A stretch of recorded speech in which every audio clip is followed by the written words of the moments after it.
Thank you all for coming. This is our alumni talk and mixer event today. Every year, and I don't recall how far back this has been, but every year we graduate thesis invites back the previous year's thesis award winners to give us a little talk on some of the kind of more backstage information on how their thesis experience went, including things like their processes or workflows, challenges, and so it becomes a really kind of valuable moment for current thesis students to welcome our alumni back and give this talk. So I want to thank last year's Gehry Prize winners, Ian Wong and Sue Choi, who graduated from the M.Arch 1 program, and At.Sophie Akoury, who graduated from the M.Arch 2 program. Their thesis projects won the Gehry Prize last year. So welcome and thank you. Thank you all for your presence here today. And I'm just going to let you guys get started.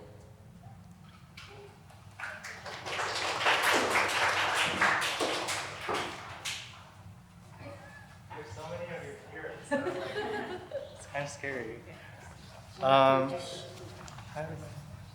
Okay. This is Ian. I'm Sue. We're gonna speaking through the same mic.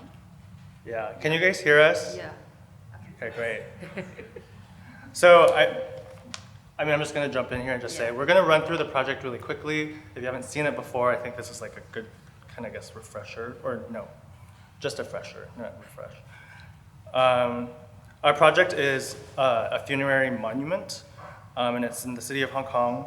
So it has to contend with a lot of like the traditions of Hong Kong, the funerary traditions, the customs, and also like kind of looking at the practice. And like the typologies of funerary architecture. So we look at the city. We wanted to kind of emulate the procession or simulate the procession, but like away from the city, because traditionally the procession occurs kind of within the city, from the home to the funerary home to the cemetery on the hillside. So it's a pretty chaotic, cumbersome experience for one to experience a funeral during a time that you're also grieving. And imagine a city like Hong Kong, transportation is also very hectic. So we are aiming to consolidate this experience and processional experience into one site in Hong Kong. So that's really like the problem that we identified, but I wouldn't say we really solved it. We kind of just proposed like, oh, this is an option. So we dealt with like, the scale and the perspective of the person, and also we like zoomed out and looked at like the map.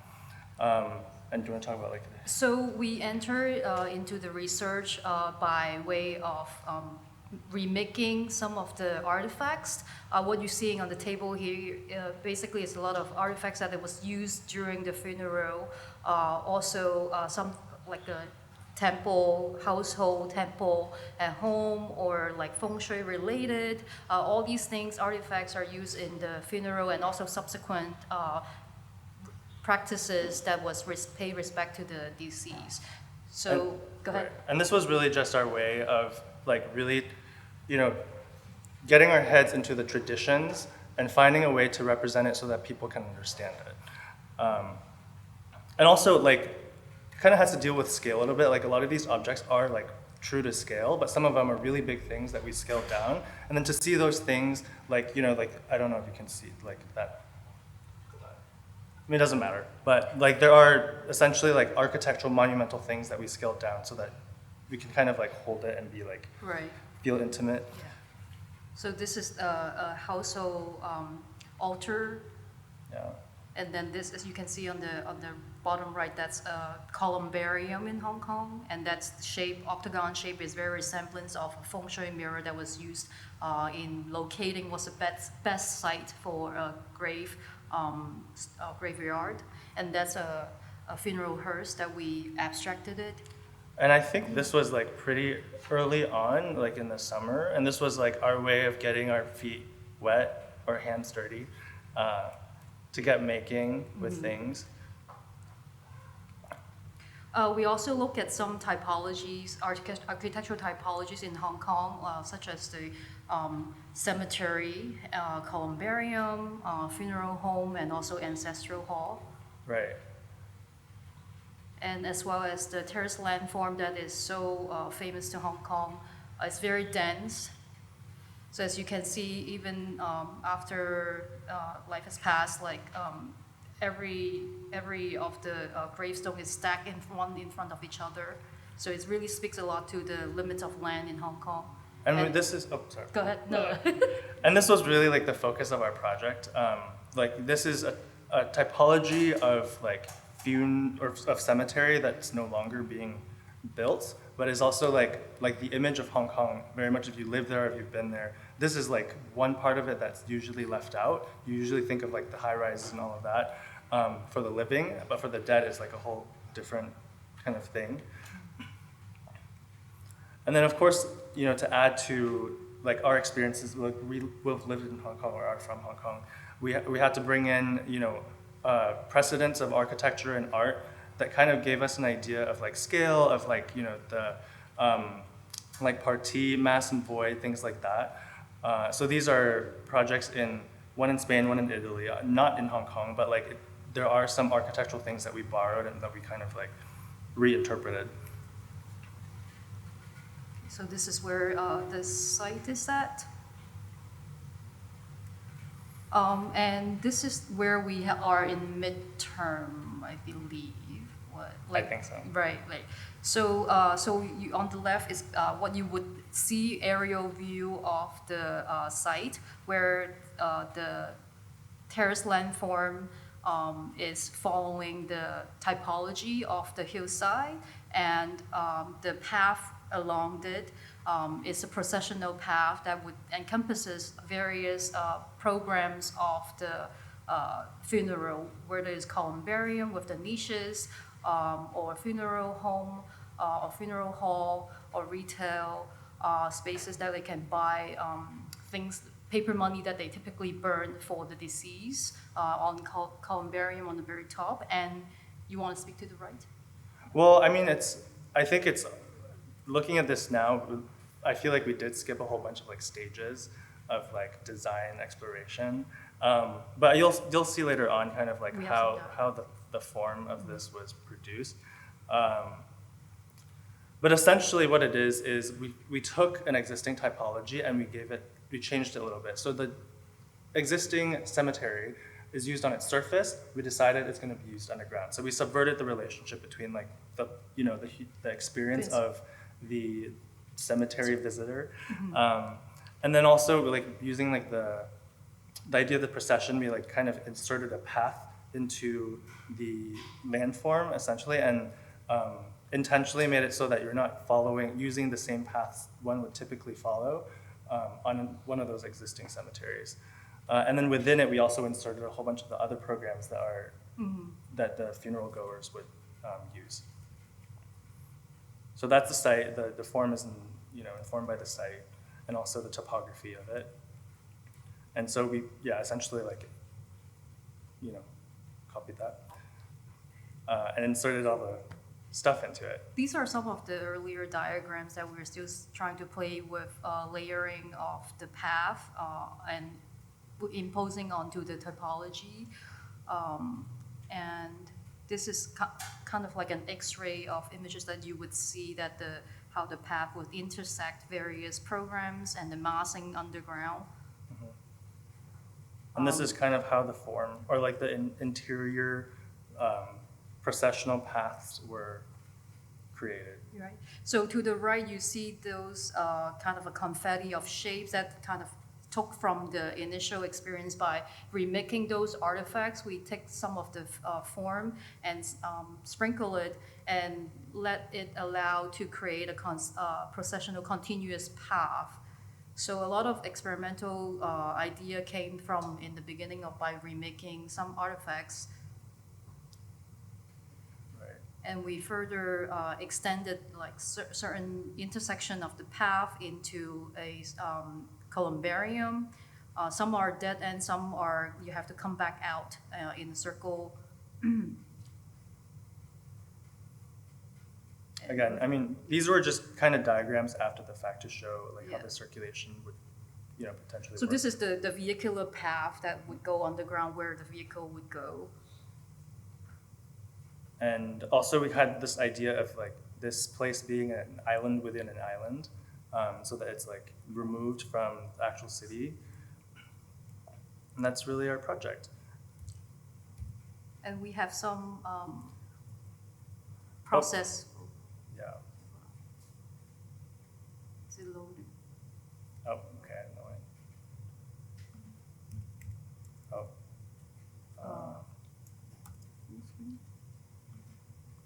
So that was like a very rough like summary of what our project was.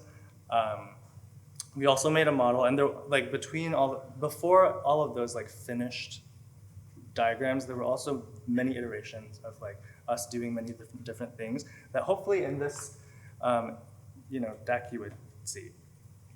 So that was the project. Yeah, so some of the objects that we made we really had fun in the beginning, like to just get our heads going on, and a lot of exploration with shapes and artifacts, and that it's invaluable to us. Like it keeps us, it set the tone for the project. Like maybe not so apparent, but by way of remaking those artifacts and redesigning it, abstractifying it, set the tone for the future representation of the project. Right. Yeah. So this is actually our physical model, a close-up view. So, well, I mean, I guess what's more valuable here is not really what we did, but like how we went about doing it. I feel like as a group, like we didn't really think about working together until like the very last minute. And like coming up with something that we wanted to do was also kind of challenging, but like when it clicked, right? Like how did it happen? You mean how do we Yeah. Decide on what we wanted to do. Oh, the cemetery? Mhm. As I recall, we were trying to pick a site. Right. Yeah, we were trying to pick a site, and your research was more having to do with underground, Yeah, underground Right. like paths and like, right? tunnels. Tunnels, and my research was a lot to do with how light and how walking personal experience, circulation experience would be like. So when we're trying to decide, work together, come with some so different of a research direction, even though it's different, but there's a lot of complementary ideas. So then we start by looking at a site, and we Right. stumble across Hong Kong. Right. I mean, stumble across maybe like Okay. more so that we had a relationship to Hong Kong, We each do. of us, that like Yeah. we were able to kind of meet in the middle. Yeah. And also like finding a problem to well, maybe not really a solution, but like finding an existing problem and something that is valuable to us. Like it helps us to stay focused on the project and motivated us to move forward too. So yeah, Right. there's a lot of the process image. So in my notes, I wrote like teamwork, partnership, and then I wrote like logistics, because I feel like working with someone like requires a lot of coordination about like money, costs, right? Like transportation things. Like I wouldn't say we struggled, but like there were moments where like we didn't know what we needed to get. Like, okay, we have to like decide not to like overspend. Like there were a lot of like Yeah. little Right. things. Like the fabric, I don't know if you guys, I think you might see it here, but there's Yeah. like a draped fabric. Right. So we like kind of in our minds, we had to think about the color, and then the any color conversation where you're trying to decide a color is just like ridiculous. You're just like, it's like if someone isn't a designer and they're like listening to you talk about this, it's like none of this actually matters. So that was one of those things that we had to do. And also like the gray of the model, there were, I think, Oh yeah, we tested on so many grays. Yeah, We and tested on then- so many grays, and we contemplate so many different colors of the fabric, and even Right. the material of the fabric. Like, so a lot of things like takes time, so just bear in mind to give yourself time to it's not like a one thing you pick and go, it's ready. Like you have to see everything put together. Even the space that at the end that we chose to present each of our object, that had also gone through several iterations of what we wanted Like to the show, setup. what we wanted to build, how we're gonna do it. So there's a lot of like logistic involved. We have And a, like level of ambition. I feel like that, like trying to Yeah. like be realistic about that, but also, I mean, I don't want to say like don't be ambitious because that's kind of silly, but like I think maybe figuring out what is feasible, right, monetarily, time-wise, right, like, and also if you're having people help you, Yeah. like all of that like needs to be considered. I think we didn't really consider enough. Sue has a husband that helped us with a lot of the sanding, and had we not like had him, Yeah, the he's project wouldn't. another third partner that's not here. Yeah, so that with his manpower, that definitely helped. You can, as you can see, the model has a lot of, there's hundreds of pieces. There's a lot of things that we need to do to be sand before spray paint get on it. All because we are overachievers. We wanted to make sure that the model is very presentable. Right. Because it really speaks to the tone, right? Like one can see that this model like say so much about the project without us saying it. So to us, the physical model was very important. The artifacts was important. The plan drawing is very important. We didn't do a section drawing because we thought that would take away from our project. We did an animation that would show a sliver of the path walking through in the site. Right. Yeah. And also, I feel like now, even looking back, like I'm very proud of the model, but a lot of the other things that we did, like a lot of things on the wall, I feel like had we had more time, those would be more developed. So I think, I mean, there's like a level of finish that is already there, but then like with anything else, like it can always be better. So, yeah. Yep. So I guess we can turn the stage to Sophie. How long have we been speaking for? I don't know. Did we start 4:30? 20 minutes? Okay, yeah. Okay, so I think we're good. We're good. Yeah. Why am I clapping?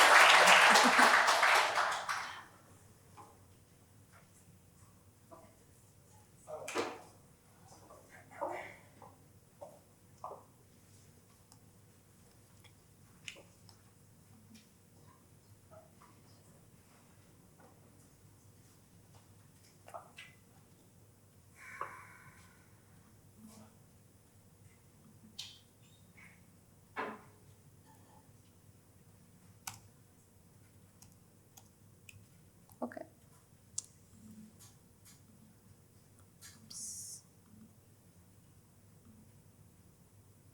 Okay.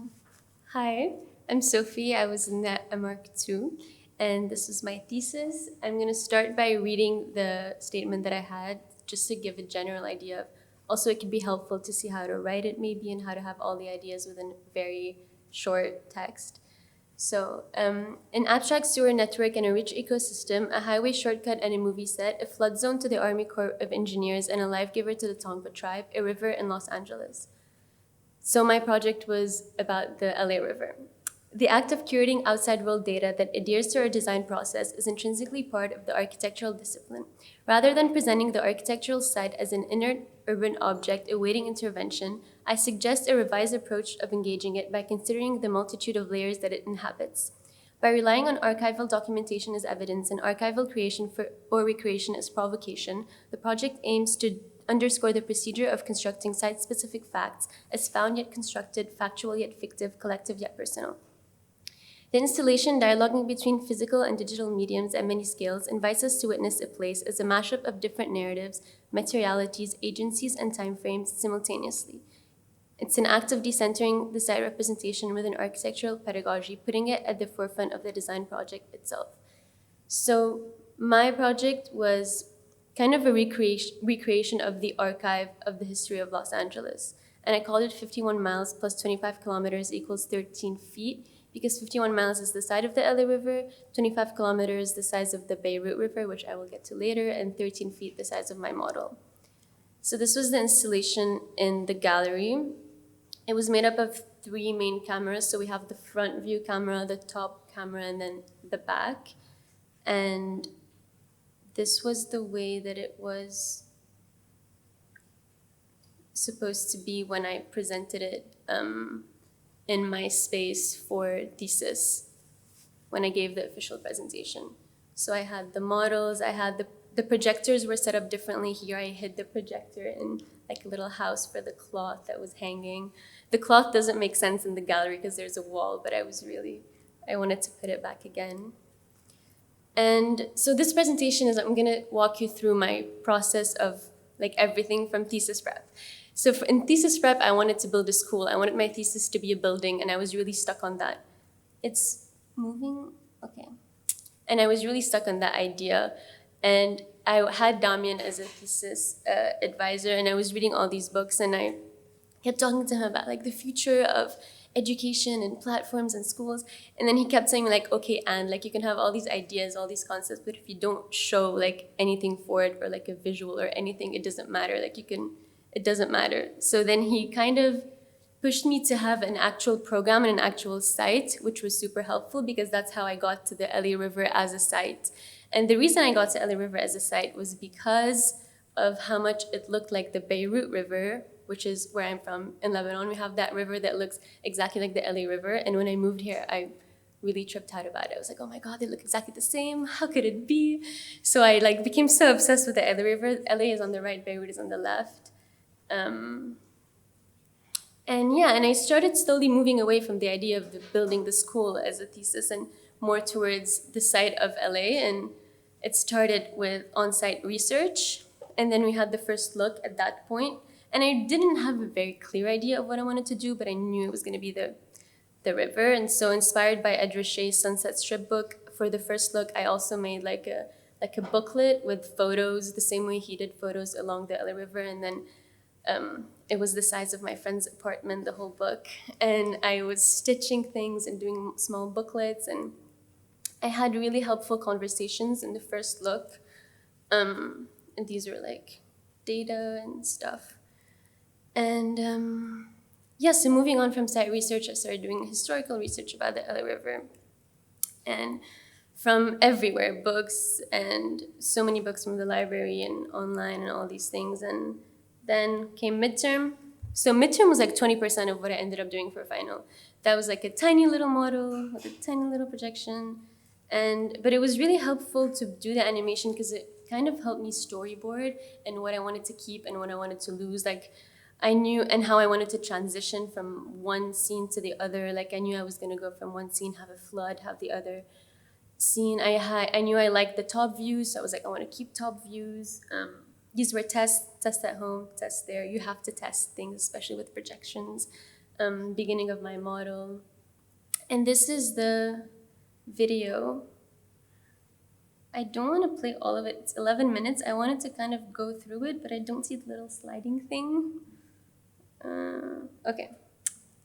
So I'm going to just go through it fast. This is the front animation that was in the installation. And the video was basically a walk through LA River with all of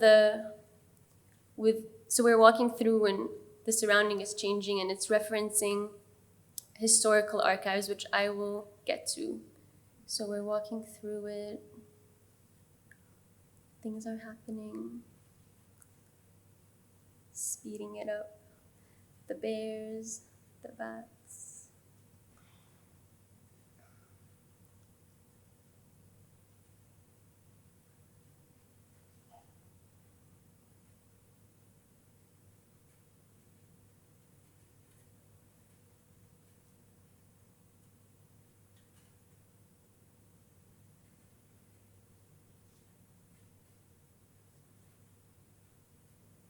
And then it loops back.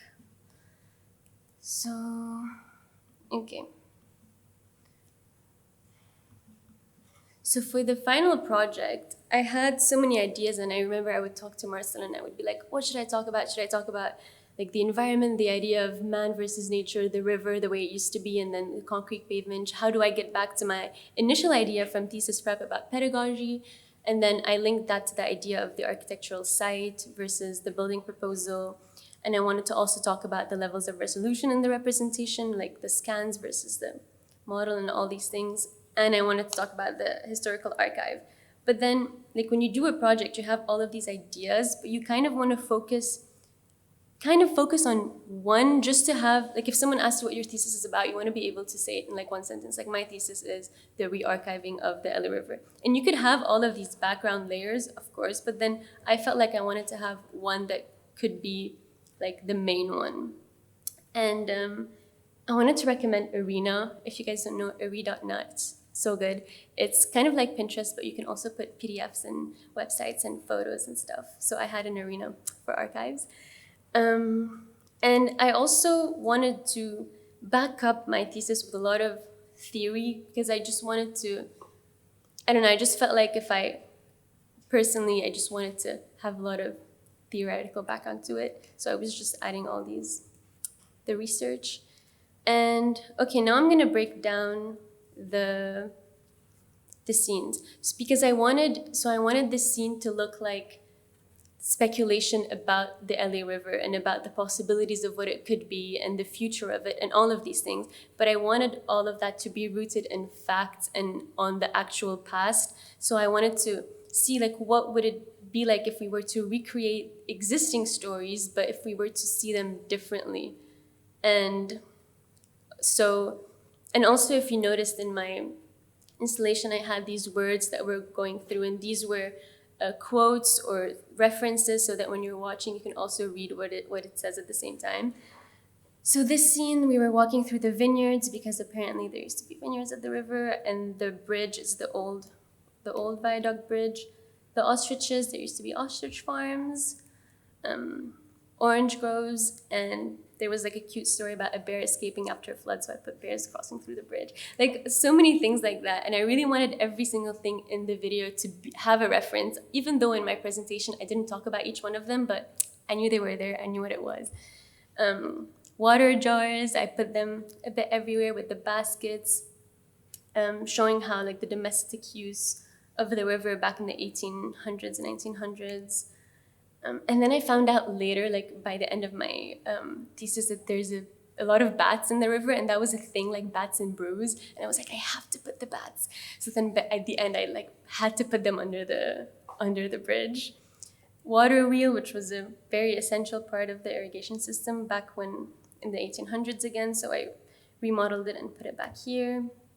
The council tree, which was also that I had read a little bit about. I'm not gonna get into like each one, but the pipes that I put there were also referencing, they found these huge pipes in 2014 in Chinatown that were from the 1800s, from when, like, the irrigation system in LA at the time. And the flood, so there was this picture that I absolutely wanted to recreate, so I just put like a little house falling in my model. And this is like when it was flooding. I wanted the drama of the water and the flood.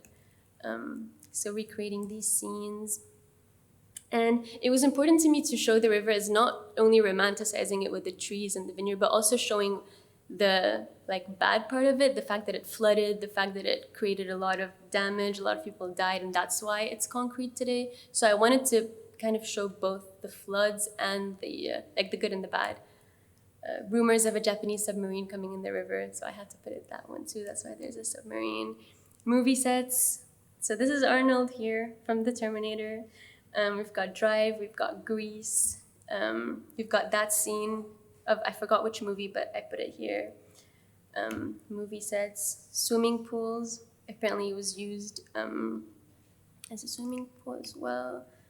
Freeway shortcuts, little cars. So yeah, and then I switched to the Beirut River because first of all, I also wanted to pay homage to how I started with the whole idea of the LA River, which is from where I'm from, the Beirut River. And I also wanted to show archives as not just being like subjective, but also objective. So I wanted to show the river as it is, but also my own memories, my own correlation, which goes back to the idea of found yet constructed, factual yet fictive, public yet private. And yeah, the way I switched from the LA River to the Beirut River, technically I had to have 2 Unreal files because they were so heavy, but I didn't want to switch from one river to the other on After Effects. So I like had to, so I did like a whole, like you switch the cameras, and then I switched files when it was like in top views, so you can't really tell.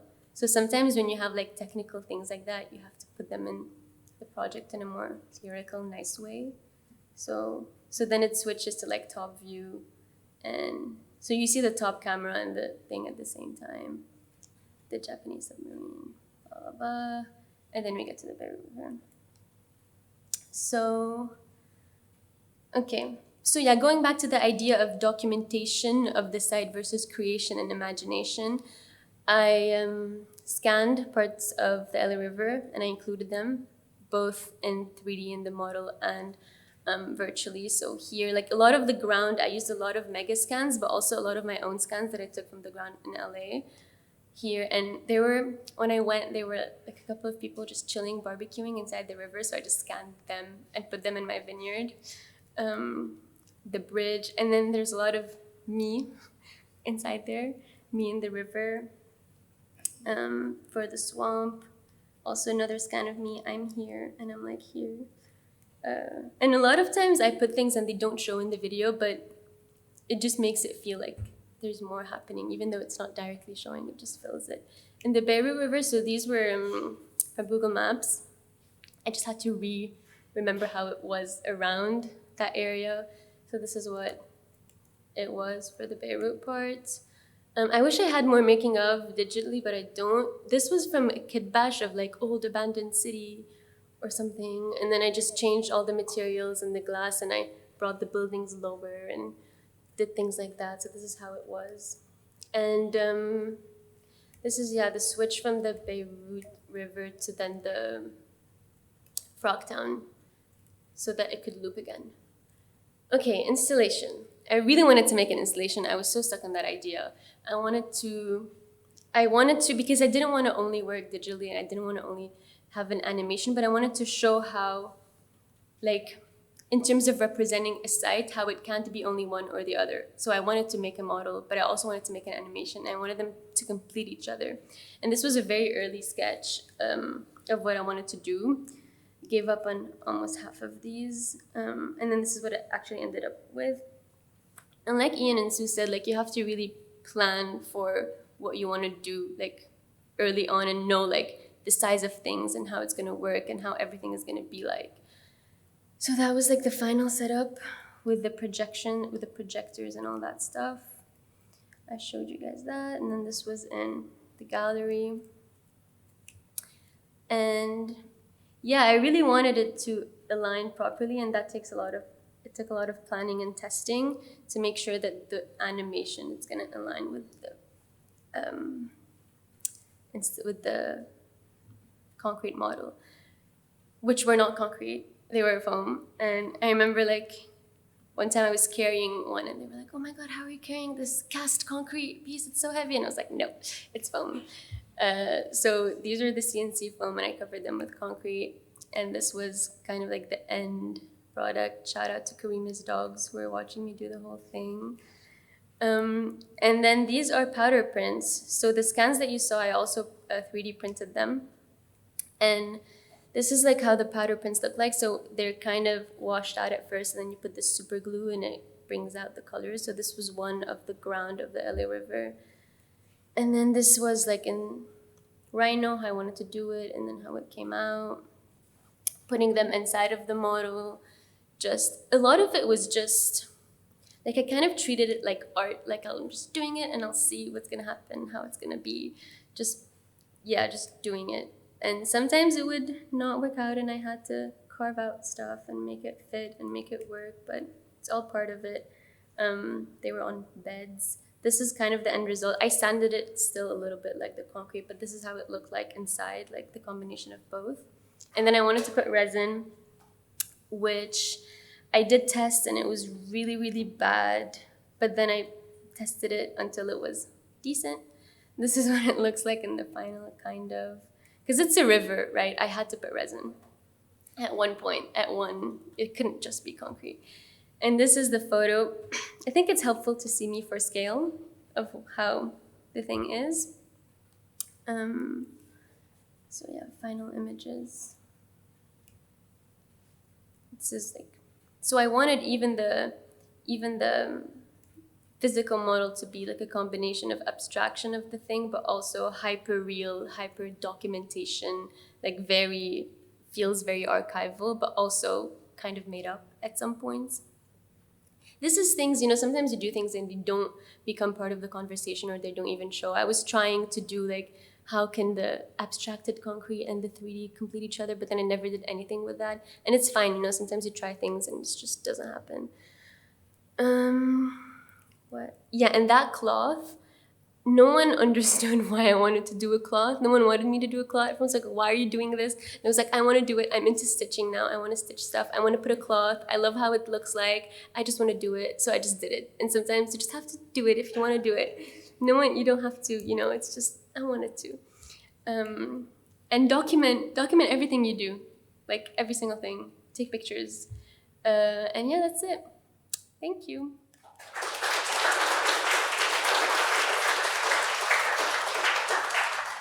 How long did I talk for?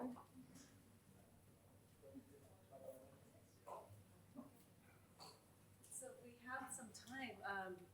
You guys want to take a seat up front? Sophie, I'm so glad you showed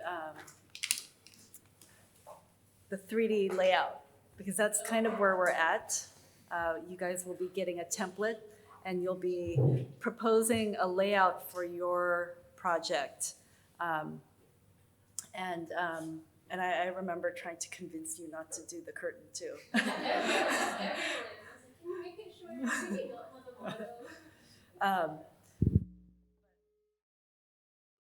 Thanks.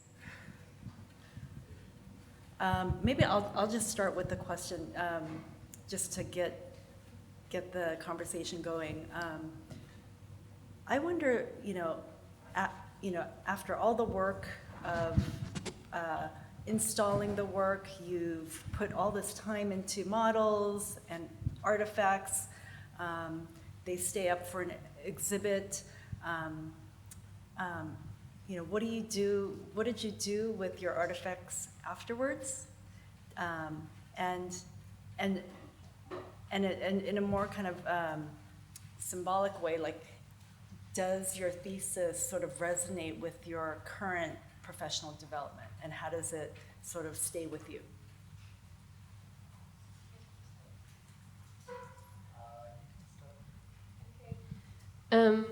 I have 2 pieces of my model sitting in my house for no reason. I just can't let go. They're just in my apartment.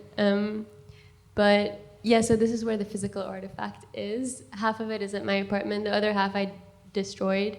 And then all the powder prints I have at home also in a box. But yeah, and how it still resonates.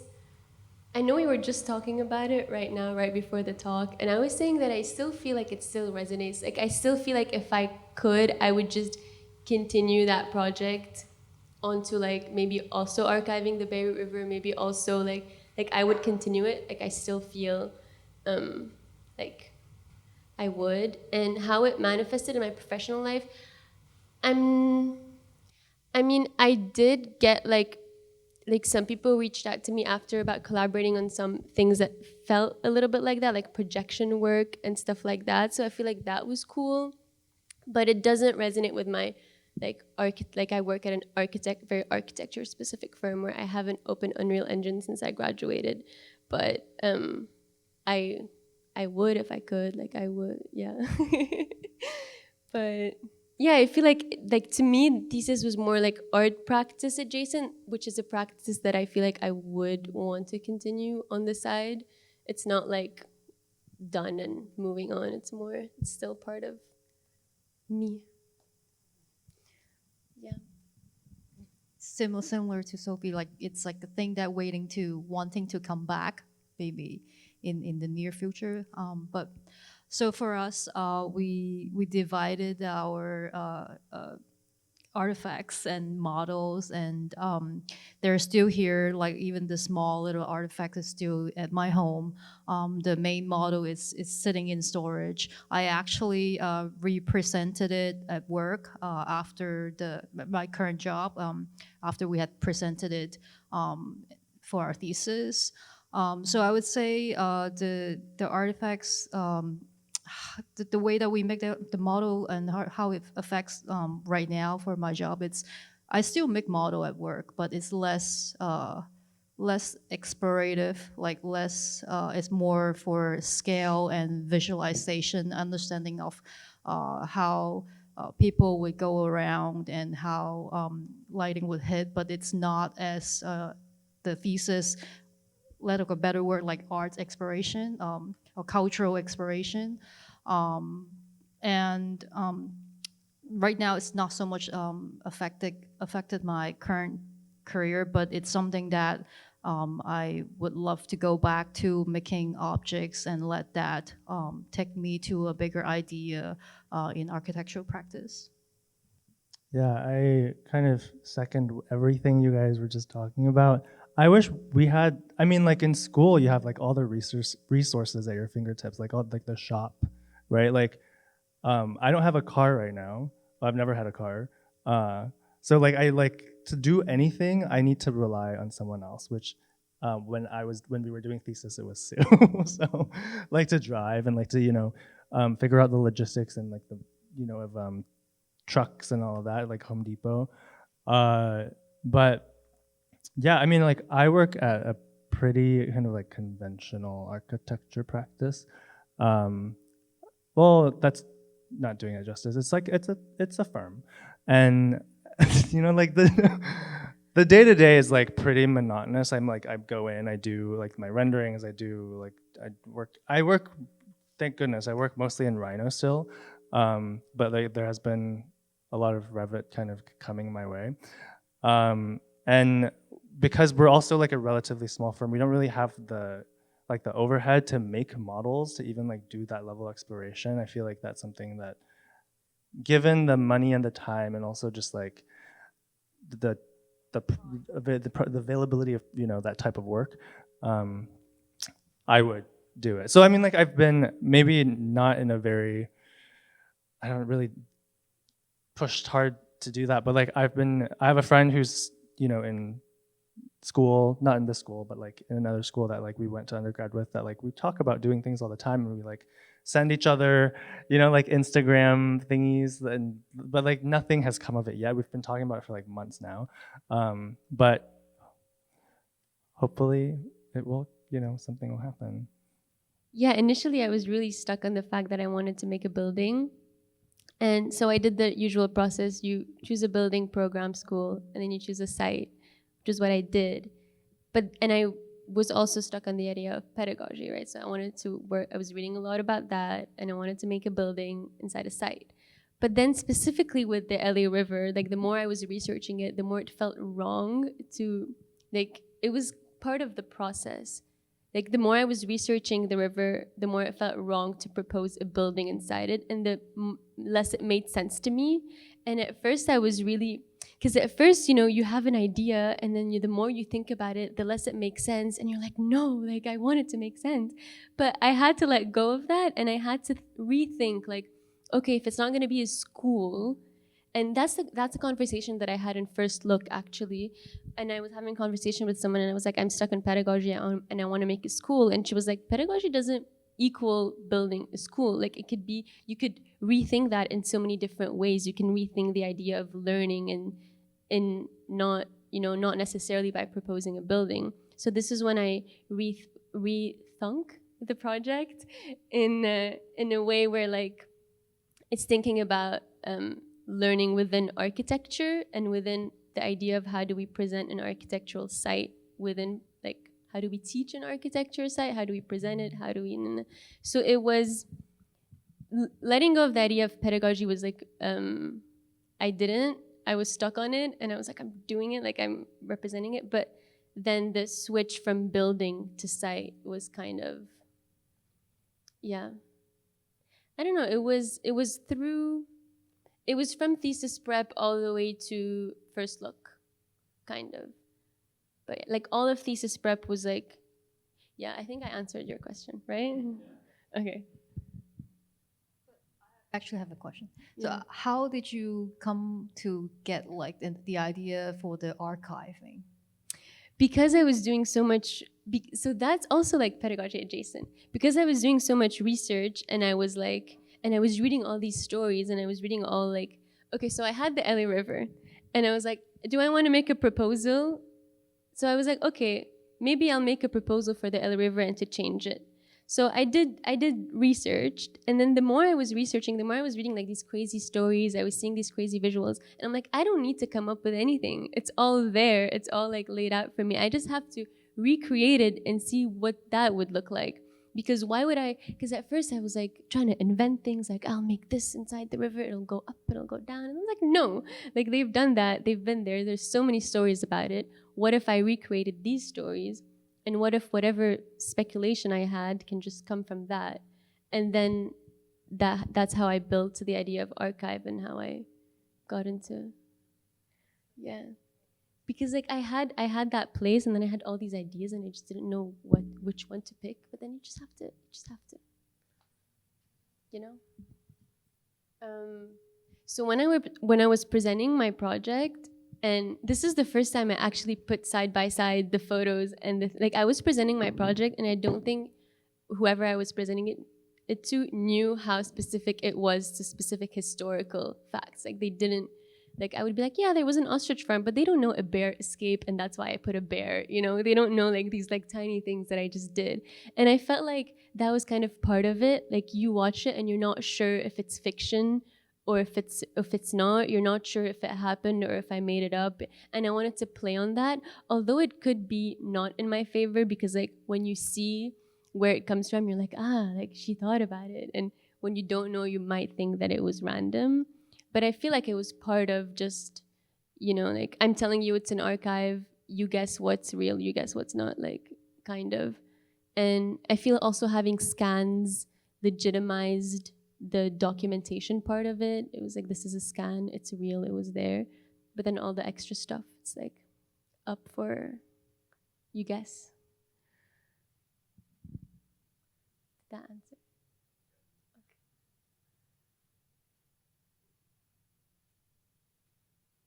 Any other questions? Both of you had significant final models. How long did each of them take to make? And not just the model, but like when did you start working on the model and when was it finished, including everything else you had to do? I don't remember, Was but it was pretty like close to the end. It was definitely a crunch. midterm we started testing a lot of things, but I would say from modeling the actual model, digitally model, to printing, spray painting, laminating, like the foam. We have foam model. We have to build out the cart as well. The whole process up till presentation, there was I want to say 5 weeks. Yeah, 5 weeks total. But out of the 5 weeks, probably there's about a week and a half to 2 weeks that is testing phase. The kick-in real production is 3 weeks. We have like 6 3D printer running for 7 days. We have rented 3 computers to do rendering for 10 days. Yeah, something like that. And you have to re-render. A lot of things doesn't go in the right way. It doesn't go in the right time, first time. And reprinting too. Yeah. But that there was a lot of less reprinting. I think a lot of it was just planning for the model, like really turning. I think even when we were working with the model as a building, we decided pretty early on that this is not going to be like a building model. It's going to be a model. So that was really just how we just, did our modeling. And yeah, it's a lot of just like figuring out how a jigsaw puzzle works and like designing your own jigsaw puzzle. Yeah. That was my favorite part actually. And then like seeing it actually work in real life, that was so satisfying. Yeah. Yeah.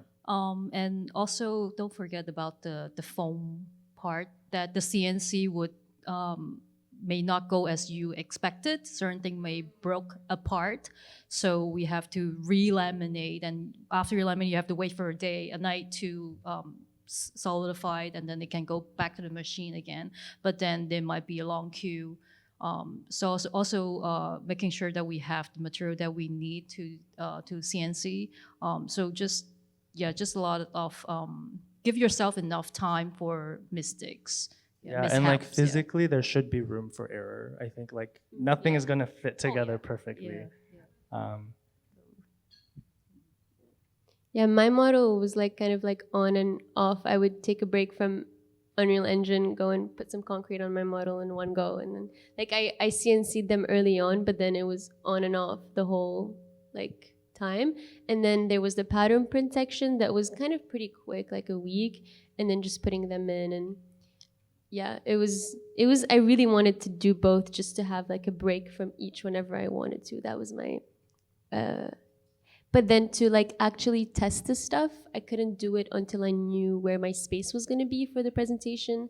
So that was also like at the very, very end, like putting the cloth and testing the projectors, which was very like I really hope it's going to work, because if it's not, like, so it really, I had to have the space and I had to test the stuff. And I think I poured resin like the day before or something. Yeah, it was very all over, but yeah, it was kind of on and off the whole time. Another question? My question is for like Ian and Sue. When you guys present, you have like a very strong graphic and a high degree of kind of what I would maybe call abstraction. And I was curious like how you came to land on that style particularly, and like I maybe you presented, but I don't know if I saw any like the real renderings. It seems like there's just a kind of a lot of restraint where you were like, this is a very specific way we want to get this point across. Like, how did you guys land in that style? Are you talking about like the diagrams, the figure ground Well, diagrams? yeah, the diagrams, whole the exhibition. model, the whole Yeah. thing is like at a very controlled level of like resolution. I would say we owe a lot to David. I think David really kind of helped us, work through the exhibition. Obviously, there were things that we wanted to do, and then things that David thought that we should do, and they were like, we could just kind of had to like figure it out. But Yeah, like I think towards the end, you start to like have to edit things down. There was a lot of idea. We were even thinking, maybe we should make a columbarium and then put our artifacts and niches, like all the artifacts in there, and then they should look we like were gonna build a whole shelf. just to put the artifacts, just to replicate like that's like a columbarium niche. But then we thought we don't need that to. It's the artifacts and the model itself is already enough to give someone a sense of what the project is. And I think what I really learned from the whole process was really like, and I don't know how this is gonna sound, but like really stupefying, like what you're showing. Like it really just needs to be so easily understandable. Yeah. And I think that's, like the figure ground diagrams really did, I hope, like there was no text there, but I think like through just looking at like the various kind of iterations of how the project is diagrammed, like I would think at least you get like some sense of it, but it doesn't need to be explained. You just like, I hope. Yeah, I don't know. because it was quite early on. I think right after midterm, we had already close to coming to the idea of that we wanted to just focus on the physical model and the renderings, and yeah, we don't want to do too much of drawings per se to convey the idea of the project. And so then we went on and like really put our focus on that two aspect. And obviously the placement of each of the things, like the building a shelf building a display shelf, low shelf for the artifacts, having the model be shown in a way that is an idea of a casket, open casket viewing, and also having a symmetry on the wall. With an incense burner that was hanging on the top. So like a lot of things was thought through, like, yes, it is. It's to help give the idea of the project. Yeah. Okay, first thing, please get some sleep before you have to present. Like, I cannot stress this enough. I felt like I was just so tired when I was presenting. It was like an out-of-body experience.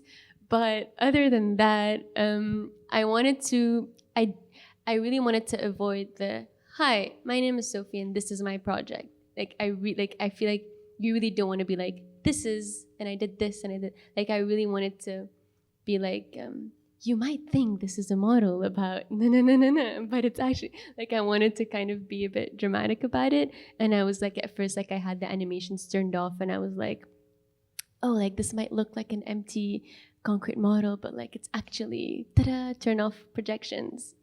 Like I really, and I thought it's like kind of cool to be to.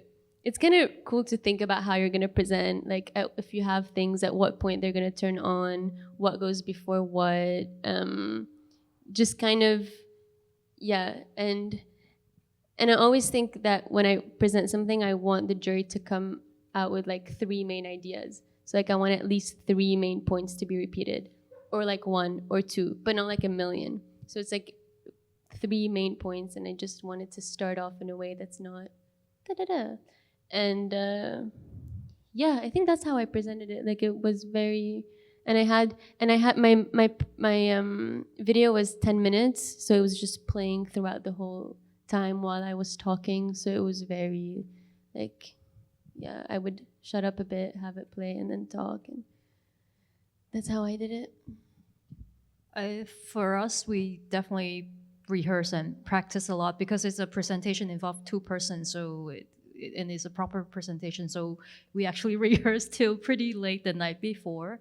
But in terms of what we're trying to frame the discussion after the thesis presentation, I don't think we think too much about it. We have some idea what might brought up, and then we have some idea how we would react to it, respond to it, but we didn't really specifically cater our presentation to foster certain discussion point. I think we also made sure we knew what we want, what our project was about. Like we were just like, this is what we want, this is what we like, and then if you talk about something else, we're going to talk about what we like again. You know, like because like that's what we've rehearsed, and that's what the project is about. Yeah. I remember there was a, you know, our project is in Hong Kong, and it has to deal with like death, and like I think there was a moment maybe last year or the year before that where there was like a political kind of like situation in Hong Kong, and one of the jurors really want to talk about that. And in our minds, our project was not about that at all. And if it were, let it be subtle, let it be kind of just like, you know, you can interpret however way you want it. Right. But we kind of didn't really respond to that. Right. Yeah. Or we clap back. I don't know. But yeah, so like the 2 of us, because we presented as a pair, I really wanted for us to have like a dialogue, actually that was kind of David's idea too. And like we wanted it to be kind of like conversational, and maybe we did rehearse too much because we literally had an Excel sheet, color-coded, each of us, like which, you know, who's gonna talk, and like I tried to make it sound conversational, but obviously like through the process of doing that, it did not. But I think that was also to our benefit because like then like we were also pointing at things at the right time. Like everything was very performative. Yeah. So I guess it can go either way. That's like completely different from what you did. Like right? I feel like if I do a second project with Ian, we probably don't need that. But we did the first project, so let's just play it safe a little bit. Yeah. No, but that's good. And like you said, like performative, like it is a performance. It's not like just a presentation. It's a whole performance. Like you have. I think it's important to treat it as such.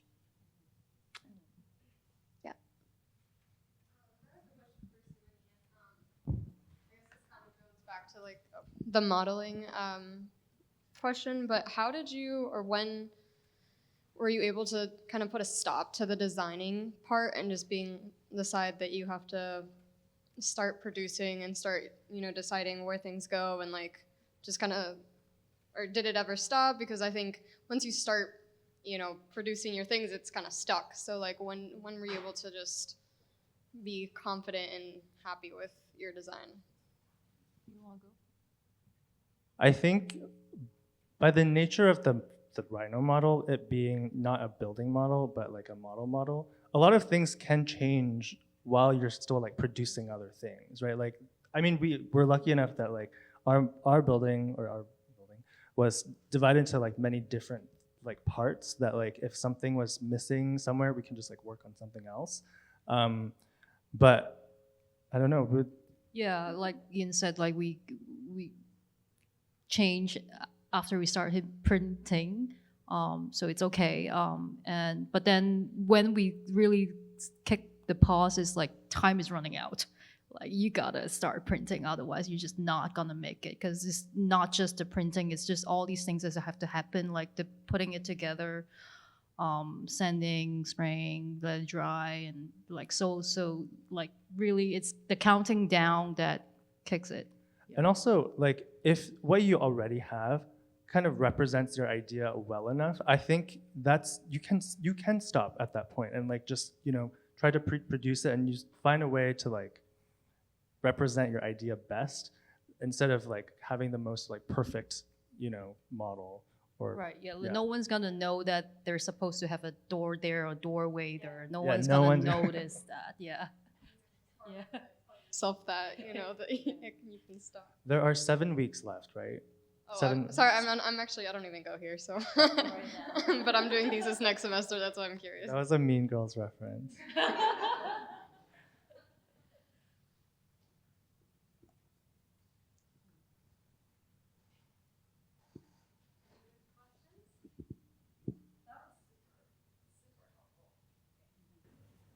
Thank you so much for generously revisiting your thesis. I know it might be hard to like go back and, drudge it out, but thank you for doing that and for coming here and giving everyone a little bit of your experience. Thank you for having us. Yeah, thank you.